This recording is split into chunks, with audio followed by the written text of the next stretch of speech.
1853, this was one of a series of schoolhouses to develop from the African free schools established in 1787 to educate black children.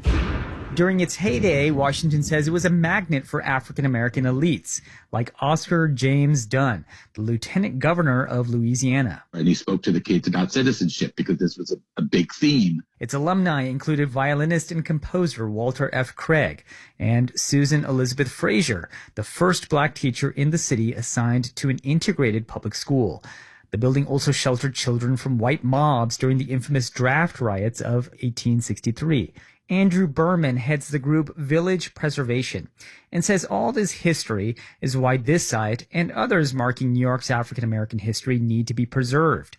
The Landmarks Preservation Commission, says Berman, vowed to do just that in the wake of the Black Lives Matter protests. But it's really been a sprinkling at best, a small handful.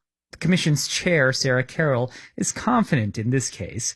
She says the school building is significant because it's a rare surviving example of the era from the Civil War to post-Reconstruction. And we think it's an important story that fits within our goals of equitable representation. Now that the building is officially being reviewed for landmark status, historian Eric K. Washington says he's hopeful it will succeed. He says it's critical to mark the history of black life in New York, from when the city was a Dutch colony up to the present day. I mean, blacks have been here. A public hearing for Colored School number 4 has not yet been set. Arun Venugopal, WNYC News. WNYC is supported by Big World Pictures, presenting Ulrich Seidel's Rimini, a caustic comedy from the director of Dog Days and Import-Export, starring Michael Thomas as a past his prime lounge singer. Starts Friday at the Quad Cinema in Manhattan. The Marketplace Morning Report is coming up next, and then in 10 minutes at 9 o'clock, it's the BBC NewsHour on 93.9 FM. Let's check in with London to see what they're working on. Good morning, London. Good morning, WNYC. I'm Razia Iqbal. On today's NewsHour, flooding in Malawi and southeastern Africa. Search and rescue efforts are gathering pace. The death toll is going up. And further clashes in Pakistan between supporters of Imran Khan, the former Prime Minister, and police trying to arrest him. BBC NewsHour coming up at 9 on 93.9 FM, WNYC. It's now a big Swiss bank shaking, banking stocks and financial markets more widely. Marketplace Morning Report is supported by VantageScore. VantageScore's credit scoring models help expand financial inclusion by leveraging predictive analytics at VantageScore.com. I'm David Brancaccio in New York. Credit Suisse stock this morning lost a fifth of its value after the bank revealed its auditor had found problems in financial reporting controls. A key backer in Saudi Arabia today declined to invest more in the bank to help with that crunch. Other European banks are also seeing their stocks selling off. BNP Paribas is down 10% in Paris now. Commerzbank is down more than 9% in Frankfurt. My Marketplace colleague, the BBC's Ollie Dalbert-Hansen, has more. The share price of the banking giant Credit Suisse has hit record lows today, plunging more than 20% as turmoil continues in the sector. Trading on Credit Suisse was then halted. The sell-off was prompted by an announcement by its main shareholder, the Saudi National Bank, that it couldn't increase its stake in Credit Suisse anymore. Investors' confidence in Credit Suisse has been dented recently. Its delayed annual report, published on Tuesday, showed what was described as material weaknesses in controls over its financial reporting. The BBC's Ollie Dalbert-Hansen filed that for us from the UK. The key stock indexes in both London and Frankfurt are each down 2.7% right now. The U.S. stock market doesn't open for just over half an hour here, but Dow and S&P futures are each down about 2%. Futures for Bank of America stock down 4%. JP Morgan futures down 3.6%. Money is flowing into the perceived safety of U.S. government bonds again this morning. The 10-year interest rate is down sharply, 3.47%. Lower interest rates is not what the U.S. Federal Reserve wanted as it tries to slow growth in the economy to fight inflation. Now, you can see this tension in mortgage rates coming down amid the bank mess of the last few days. For a 30-year fixed home loan, the average has fallen from above 7% the other day to now 6.75%, according to Mortgage News Daily. Accordingly, applications for mortgages are up 6.5% in a week, according to fresh data this morning. Marketplace's Lily Jamali reports on what this means for a housing market that had been cooling.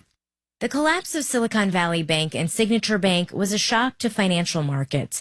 Daryl Fairweather, chief economist at Redfin, says people are still trying to figure out how widespread the systemic risks are. That includes prospective home buyers. In general, buyers don't really like the uncertainty. They want to know when they start their home search that they're going to get a particular rate. The last few days have been particularly unstable for mortgage rates, which were already volatile amid Fed rate hikes over the last year. Right now, says Miller Samuelson appraisers Jonathan Miller, it's not just buyers that might be spooked. I think the outcome of this may be a tightening of credit by the banks themselves, with banks taking a more cautious approach to lending. I'm Lily Jamali for Marketplace. The Federal Reserve was supposed to raise interest rates again next week, but there's a question mark about that now. Can the Fed add pressure to a rattled financial system right now? And it is March Madness for accountants, for S corporations, partnerships, and some LLCs. Today is the deadline to file tax returns for 2022, unless you file for an extension. This sounds like high-flying stuff, but many mom and pop organizations can fit into those tax categories. Marketplace Morning Report is supported by Fidelity. A dedicated Fidelity advisor can help create a wealth plan for a full financial picture. Investment minimums apply. Fidelity Brokerage Services, LLC. We got the inflation reading for February yesterday, 6% in a year. That's still high, but it's down, an improvement. And it's sure not 13%. That was inflation's peak in the 1970s when the economy suffered back-to-back recessions. This left New York City almost bankrupt. It cut services to the bone with devastating effects, especially in low-income communities like the Bronx, which is where, 50 years ago, hip-hop was born. Marketplace's Nova Safa went to an exhibit here in New York which explores this artistic and economic connection. The 1970s in the South Bronx were years of upheaval. This largely black and Latino neighborhood was literally crumbling. Some landlords were even paying arsonists to torch their buildings for the insurance money. And residents used the few resources available to them, including spray paint and turntables, to express what was happening.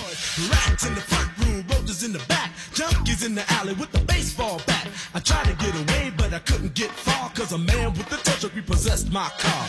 Grandmaster Flash was one of hip-hop's pioneers. Many say hip-hop began as a musical innovation at a party in a basement of a Bronx building, and then branched out into graffiti art, breakdancing, and rap. Hip-hop came from sadness. That's Sasha Jenkins. He helped curate a photo exhibit at New York's Fotografiska Museum.